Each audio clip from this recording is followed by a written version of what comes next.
Magandang gabi, narito ang balita ngayon. Excited na ang buong mundo sa total solar eclipse na mangyayari ngayong gabi, April 8, 2024. Ang solar eclipse ay nangyayari kung saan hinaharangan ng buwan ang araw. Ang buwan ay nakapwesto sa harap ng araw kaya dumidilim.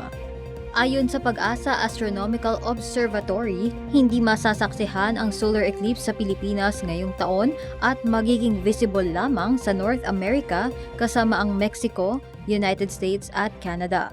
Ito'y dahil ang buwan ay nakapwesto sa umagang bahagi ng buwan at gabi sa mga oras na yun sa Pilipinas.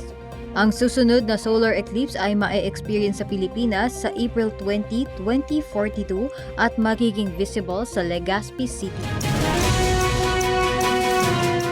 Yan ang balita sa oras na ito sa All TV News, una ang tama at totoo. Sundan ang balita sa All TV News PH sa Facebook. Manatiling nakatutok dito sa All Radio 103.5. Ako, si Athena Yap.